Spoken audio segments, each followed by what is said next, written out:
Oke, bismillahirrahmanirrahim. Kembali lagi dengan saya Muhammad Fatul Amin di materi selanjutnya, materi tentang Facebook Advertising di kelas intensif Understanding Facebook Advertising. Nah, kemarin kita sudah bahas tentang bagaimana cara memilih dan penjelasan tentang objektif iklan yang ada di dashboardnya kita ya. Mulai dari kesadaran, pertimbangan, sampai ke konversi.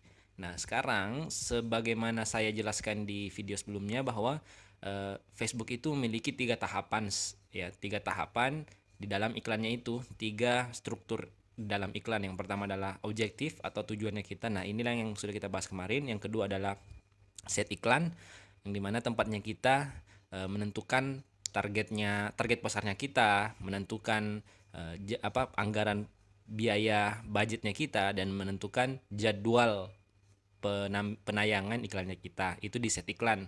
Dan yang ketiga adalah di iklan itu sendiri, materi iklannya apa, copywritingnya apa, materi videonya apa, atau materi gambarnya apa.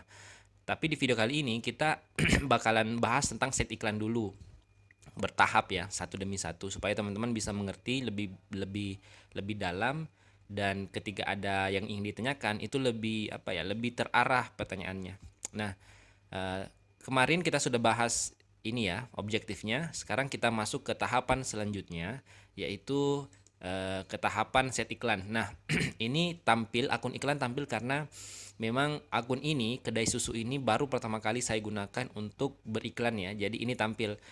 Ini cuman sekali tampilnya di awal saja, ketika teman-teman sudah set nanti, misalnya sudah set akunnya negara Indonesia, mata uang rupiah, zona waktunya di mana. Kalau saya Jakarta, teman-teman yang tinggal di Makassar mungkin bisa set ininya berbeda ya. Nah, setelah itu kita lanjutkan. Setelah lanjutkan nanti, setelah kita ingin beriklan yang kedua kalinya, ini akan tidak ada lagi. Jadi tahapannya cuman ada tiga tahap: kampanye atau tujuan, set iklan, dan iklan atau materi iklan. Nah, sekarang kita masuk ke set iklan. Set iklan. Yang pertama adalah kita harus memberikan nama dulu. Set iklannya apa? Set iklannya apa? Di sini ya. Namanya apa? Misalnya jualan susu murni misalnya. Misalnya ya. Eh, nah, selanjutnya setelah kita memberikan nama untuk set iklannya kita, tujuannya apa? Supaya kita paham, oh, set iklan ini namanya ini. Ketika teman-teman sudah buat banyak set iklan, itu nanti pas nyarinya itu nggak sulit. Nah, tujuannya seperti itu sebenarnya secara general. Tapi nanti ada penamaan sesuai dengan targeting, misalnya ada penamaan sesuai dengan umur. Misalnya teman-teman pengen ngetes atau split test eh, ad set target yang umurnya berbeda-beda misalnya. Jadi di sini bisa ditulis susu murni umur 20 sampai 30.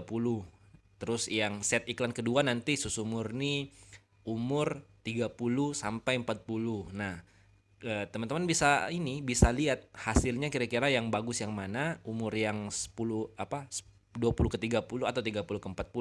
Nah, itu nanti pembahasan di split test ya. Ini cuma gambaran saja. Nah, tadi di awal kan kita memilih tujuannya kita kan ini ya, lalu lintas kunjungan, sorry. Lalu lintas kunjungan, kita memilih lalu lintas kunjungan. Artinya apa? Kita ingin mendatangkan orang ataukah pengunjung ke dalam toko online-nya kita, ataukah ke websitenya kita, ataukah ke landing page-nya kita sebanyak-banyaknya. Nah, tujuannya itu uh, adalah kita memilih lalu lintas kunjungan ini atau traffic. Jadi ketika kita masuk ke dalam set iklannya, itu nanti akan berbeda. Oh ya, saya juga harus jelaskan bahwa ketika teman-teman memilih lalu lintas kunjungan, set iklannya itu berupa seperti ini: lalu lintas kunjungan, materi iklan dinamis, promo, pemirsa, penempatan, anggaran, jadwal. Tetapi kalau ketika teman-teman memilih objektif yang lain, misalnya memilih interaksi, set iklannya nanti itu akan berubah. Komponen-komponen yang ada di dalam set iklan ini akan berubah sendirinya. Misalnya ini kita milih interaksi ya. Di sini tinggal tiga: pemirsa, penempatan, anggaran, jadwal. Kenapa? Karena memang sudah disetting sama Facebook apa saja yang dibutuhkan untuk objektif ini, apa saja yang dibutuhkan untuk objektif ini, dan lain sebagainya. Tapi di video kali ini kita mendemokan lalu lintas kunjungan saja ya, yang paling umum kita gunakan di dunia internet. Nah, karena kita memang biasanya menggunakan lalu lintas kunjungan mendatangkan traffic ke dalam toko online-nya kita atau ke dalam websitenya kita. Nah, lalu lintas kunjungan, set iklannya seperti ini. Set iklannya ada lalu lintas kunjungan. Nah, yang tadi ya nama sudah jelas ya. Nah, lalu lintas kunjungan ini apa? Pilih tempat Anda ingin mendorong lalu lintas. Anda akan memasukkan detail selengkapnya tentang tujuan nanti. Maksudnya apa? Di sini ada beberapa pilihan. Ada situs web, aplikasi, messenger, WhatsApp. Nah, kalau teman-teman kira-kira kalau misalnya punya website ya pakainya website. Kalau punyanya aplikasi, mau datangkan traffic ke dalam aplikasinya teman-teman untuk download aplikasi tersebut bisa pakai yang ini yang kedua. Kalau Messenger itu langsung masuk ke Messenger, langsung chat via Messenger Facebook. Nah, bisa pakai ini. Jadi kita mendatangkan traffic dari Facebook masuk ke dalam Messenger, langsung chat ke kita. Sama dengan yang keempat, WhatsApp. Kita mendatangkan traffic, kita mendatangkan pengunjung masuk ke dalam WhatsAppnya kita dan bisa langsung tanya jawab tentang misalnya produk-produk yang teman-teman jual, mereka punya pertanyaan yang belum puas, mereka bisa langsung tanyakan di WhatsApp. Nah, itu tujuannya. Jadi di sini pilih saja salah satunya.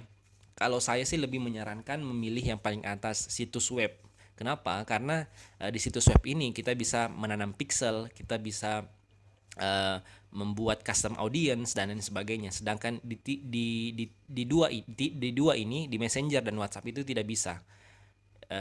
Mereka cuma bisa masuk langsung ke WhatsApp kita, ke Messenger kita, langsung bisa chat. Tetapi kalau kita pakai situs web dan aplikasi, ini kita bisa mengatur pixel yang ada di dalam situs web tersebut. Nah, itu keuntungannya. Oke, selanjutnya jelas ya. Jadi kalau misalnya teman-teman punya situs web, silahkan centang ini. Kalau teman-teman belum punya situs web, bisa langsung WhatsApp atau ke Messenger. Kalau aplikasi kan jarang ya. Kita sebagai UMKM kayaknya masih jarang yang punya aplikasi. Makanya tiga ini aja, Messenger, WhatsApp atau situs web. Tapi saya sarankan menggunakan situs web. Oke. Yang selanjutnya materi iklan dinamis. Nah, penjelasannya di sini berikan aset individu seperti gambar dan judul dan cara otomatis buat kombinasi materi iklan yang dioptimalkan untuk pemirsa Anda. Ini sebenarnya optional dan saya sangat jarang menggunakan fitur ini, materi iklan dinamis. Karena kenapa? Karena nanti di materi iklan di sini, materi iklan saya di sini itu sudah di set sedemikian rupa, sudah kita bikin copywritingnya, sudah kita bikin gambarnya dan lain sebagainya. Jadi ini saya abaikan saja, matikan. Tapi kalau teman-teman mau coba silahkan. Tapi untuk di awal, maksudnya masih pemula ya, masih pemula, nggak usah dulu karena memang teman-teman masih baru sekali ya, baru pertama kali mencoba beriklan, ya ini diabaikan saja dulu, dimatikan. Yang kedua promo. Yang selanjutnya promo. Dorong lebih banyak konversi dengan cara membuat promo yang dapat disimpan dan mendapat pengingat. Nah, kalau teman-teman punya penawaran promo untuk produk-produk yang Anda jual, itu bisa menggunakan ini. Bisa menggunakan fitur promo yang diberikan oleh Facebook. Tapi ini biasanya connect sama halaman Facebook. Nah, misalnya halaman Facebooknya apa, cari di sini, nanti akan masuk. Misalnya ya, saya ambil ini Muhammad Fatul Amin. Nah, buat promo kita bisa buat promonya. Kira-kira promonya diskonnya berapa persen. Nah, itu bisa diatur di sini. Teman-teman nanti bisa atak-atik sendiri. Di sini udah ada penjelasannya, akan sangat detail ya. Tapi sekali lagi saya sangat jarang menggunakan fitur promo dari Facebook ini. Saya lebih senang menggunakan fitur promo yang saya buat sendiri menggunakan website saya, karena lagi-lagi saya bisa menanam pixel, saya bisa men-track siapa saja yang masuk. Sedangkan kalau kita gunakan ini agak sulit kita tracknya karena si Facebook tidak bisa memberikan kita akses untuk menanam pixel ke dalam halaman promo ini. Nah, itu pertimbangan saya sih. Nah, selanjutnya pemirsa. Nah, ini yang paling penting, pemirsa. Kalau teman-teman sudah sering di dunia marketing, pasti teman-teman sudah sering dengar istilah targeting ya, targeting. Nah, targeting itu kita set di sini di pemirsa ini. Targetingnya itu bisa dari lokasi, bisa dari umur, jenis kelamin, dan penargetan terperinci. Baik, kita bahas satu-satu, mulai dari atas. Nah, pemirsa baru. Maksudnya pemirsa baru adalah pemirsa yang kalau misalnya teman-teman baru pertama kali mengiklan, ya pastinya pakai buat pemirsa baru karena belum ada pemirsa yang tersimpan. Nah, di sini ada gunakan pemirsa tersimpan ya. Ini maksudnya adalah ketika kita sudah beriklan dan kita sudah dapat pemirsa yang bagus, hasilnya bagus, konversinya bagus, itu kita bisa simpan dan kita bisa gunakan berulang kali tanpa tanpa men-setting pemirsanya lagi. Jadi sudah tersimpan pemirsanya, tinggal kita gunakan. Nah, kita bisa ambil di sini. Tapi ini baru pertama kali dan ini adalah tutorial bagaimana cara menggunakan pemirsa. Jadi kita menggunakan pemirsa baru. Oh iya, ini juga bisa kita gunakan pemirsa khusus. Nah, ini yang disebut dengan custom audience dan lookalike audience. Nah, itu. Tapi ini akan saya buat videonya, materinya di video yang berbeda, di penjelasan yang berbeda ya, karena panjang penjelasan tentang lookalike uh, dan custom audience. Tapi yang harus teman-teman perhatikan di sini adalah buat pemirsa baru. Nah, yang pertama adalah lokasi. Lokasi Indonesia. Jadi salah satu keunggulan dari menggunakan sosial media, kita bisa menjangkau seluruh dunia. Bahkan semua orang yang ada di dunia yang menggunakan Facebook itu kita bisa beriklan ke mereka. Tapi di sini karena kita tinggalnya di Indonesia, makanya di sini tampilnya Indonesia. Nah, ini bisa diedit dengan cara mengklik ini, mengklik edit. Nah, di sini ada kolom ya. Kita bisa ketikkan, misalnya teman-teman misalnya saya kedai susu saya berada di Bogor dan saya memilih lokasi Bogor tentunya karena kedai susu saya di Bogor. Saya ingin jualan susu ke orang-orang yang ada di Bogor. Bogor. Nah, kota Bogor. Di sini harus diperhatikan ya teman-teman. Kota Bogor, West Java, Indonesia, karena banyak nama-nama nama daerah yang sama dengan wilayah kita. Jangan sampai teman-teman pas lihat Bogornya langsung klik dan ternyata Bogor yang dituju itu bukan Bogor yang teman-teman ingin jualan. Misalnya ini Bogor, Odisha. Ini di India, teman-teman. Teman-teman kalau misalnya pilih Bogornya saja, lihat Bogornya saja, tidak memperhatikan West Java Indonesianya, nah teman-teman bakal beriklan di India. Ngapain ngiklan di India? Padahal produknya kita kan di Indonesia. Kecuali kalau teman-teman memang jualannya ke luar negeri, bisa bisa bisa ekspor barang ke luar negeri ya, nggak apa-apa. Nah, itu Bogor Indonesia, perhatikan ininya, perhatikan wilayahnya ya, Kota Bogor, West Java Indonesia. Nah, itu bisa langsung kita pilih. Nanti akan muncul seperti ini, Kota Bogor, West Java, Indonesia. Nah, di sini ada radius, ada jangkauan dari Facebook. Jadi di Bogor ini saya bisa menjangkau 40 km, radius 40 km. Jadi Depok masuk, Cianjur, Sukabumi, dan Bogor sekitarnya itu masuk 40 km. Tapi ini bisa di setting, bisa diubah-ubah, di justify. Nah, ini bisa diturunkan sampai 17 km, bisa masuk ke 80 naik ke 80 km, terserah kebutuhan teman-teman semua.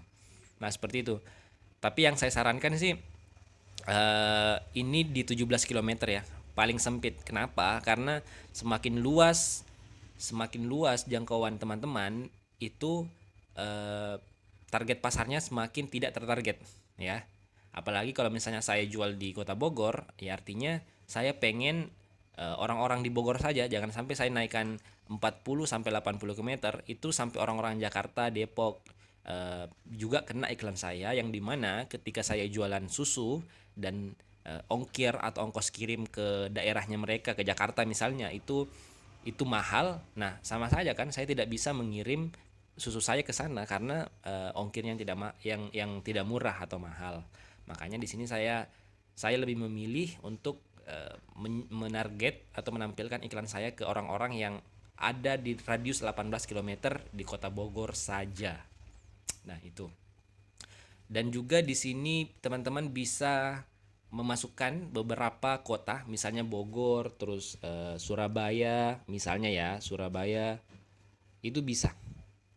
Nah, kota Surabaya, Es Java,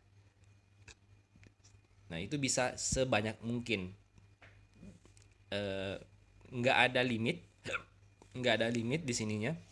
Teman-teman bisa masukkan sebanyak mungkin, tapi teman-teman harus perhatikan jangkauan potensial. Nah, di sini ada jangkauan potensial. Nanti kita jelaskan ya. Kita lanjut aja dulu. Nah, di sini yang paling atas orang yang tinggal atau baru-baru ini berada di lokasi ini. Teman-teman bisa pilih ini juga. Misalnya, teman-teman pengen eh, beriklan ke orang-orang yang penduduk penduduk lokal, penduduk lokal. Nah, bisa memilih yang kedua ini, orang yang tinggal di lokasi ini. Jadi Facebook akan menampilkan ke orang-orang yang memang tinggal di Kota Bogor saja, bukan pendatang ya. Kecuali kalau teman-teman pilih yang ini, yang paling atas. Nah, ini akan Facebook akan menampilkan iklan kita ke orang-orang yang tinggal di Kota Bogor, yang betul-betul orang Bogor, dan orang-orang yang baru-baru berada di lokasi ini, artinya orang-orang pendatang yang baru datang ke Bogor itu ditampilkan juga iklannya kita. Nah, teman-teman bisa pilih dari keempat opsi yang ada di sini. Tergantung dari kebutuhan kebutuhan marketingnya teman-teman pastinya ya. Nah, selain itu, selain lokasi sudah jelas ya. Lokasi sudah jelas. Oh, teman-teman juga bisa bisa ini, bisa meletakkan pin. Misalnya teman-teman tulis di sini daerahnya teman-teman, tapi tidak ada, maksudnya nggak muncul. Teman-teman bisa letakkan pin. Misalnya mau mau ini ya, mau Mojokerto. Nah, itu bisa. Kita letakkan pin berarti kita target orang-orang yang ada di sini. Nah, di sini tidak terdeteksi nama daerahnya karena memang ini kayak pedalaman gitu ya, pedalaman di desa mungkin. Facebook tidak bisa mendeteksi nama nama desanya, nama lorongnya dan lain sebagainya. Itu bisa teman-teman letakkan pin. Misalnya di daerahnya teman-teman pengen diiklankan barang apa gitu kan. Nah, bisa langsung diletakkan pin di daerah situ. Nah, seperti itu. Oke. Selanjutnya adalah umur. Nah, umur ini berkisar dari umur berapa ya? Nah, dari 13 kayaknya. Dari umur 13 tahun teman-teman bisa target dari umur 13 sampai umur 65 mungkin ya. 65 plus. 65 plus ini artinya orang-orang di atas 65. Nah, kalau misalnya saya jualan susu, berarti umur ini saya target ke orang-orang, ya kita ini saja dulu, apa? Asumsikan saja dulu ya. Kita asumsikan bahwa orang-orang yang butuh susu itu adalah orang-orang di umur 25 sampai umur umur 50 misalnya. Kenapa 25? Karena orang 25 itu rata-rata sudah punya penghasilan, sudah bisa beli kebutuhan pokok sendiri dan lain sebagainya, jadi sudah bisa beli susu misalnya ya. Sampai orang yang 50 tahun. Orang 50 tahun kita asumsikan bahwa mereka itu butuh kalsium yang banyak dan mereka butuh minum susu setiap pagi. Nah, seperti itu. Asumsinya saja. Nanti saya akan bahas juga strategi bagaimana cara menentukan target pasar yang ideal untuk produk masing-masing. Tapi untuk video kali ini cuma penjelasan bagaimana cara menentukan apa pemirsa yang ada di dalam dashboard iklannya kita. Oke, itu umur ya. Kedua adalah jenis kelamin. Jenis kelamin cara editnya sama, kita klik edit. Misalnya teman-teman jualan barang yang hanya dipakai oleh perempuan saja, artinya laki-laki bukan target market kita ya. Nah, teman-teman bisa memilih perempuan saja.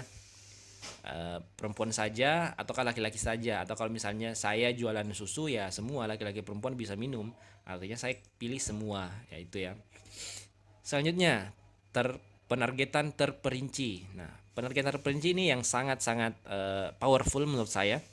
Selain kita bisa target umur, lokasi, gender atau jenis kelamin, kita juga bisa penargetan terperinci. Penargetan terperinci apa? Ini apa?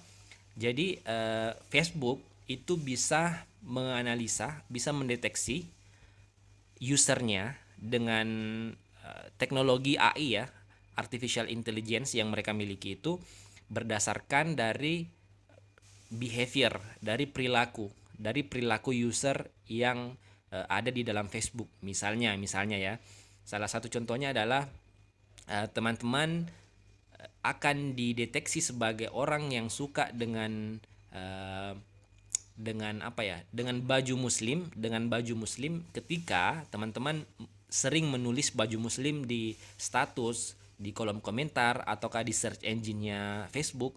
Teman-teman sering menulis baju muslim. Nah, Facebook akan mendeteksi bahwa Anda ini adalah orang yang cocok. Nah, di sini kan sertakan orang yang cocok, orang yang suka, orang yang cocok dengan baju muslim. Nah, ketika saya mengiklankan produk baju muslim dan menggunakan penargetan terperinci baju muslim di sini, itu akan tampil ke berandanya Anda karena Anda dideteksi sebagai orang-orang yang cocok ataukah orang yang tertarik dengan baju muslim. Nah, itu penjelasan singkat dari penargetan terperinci. Sebenarnya penargetan terperinci ini sangat detail ya, sangat detail, dan insya Allah saya akan bahas di video yang terpisah karena video kali ini kayaknya udah udah agak panjang penjelasannya saya tentang set iklan ini. Nah, secara singkat seperti itu ya, secara singkat seperti itu. Saya akan bikin video terpisah bagaimana cara menggunakan penargetan terperinci tersebut dan menjelaskan beberapa fitur yang masih ada yang belum selesai di sini. Ada penempatan, ada anggaran jadwal, dan ukuran pemirsa. Saya akan juga jelaskan ini. Oke, untuk video kali ini, materi kali ini saya rasa cukup sekian. Semoga ada bayangan ya. Semoga ada bayangan bagaimana cara menggunakan set iklan, bagaimana cara menentukan lokasi, umur, jenis kelamin, dan penargetan terperinci. Sampai jumpa di video selanjutnya. Muhammad Fatul Amin. Assalamualaikum warahmatullahi wabarakatuh.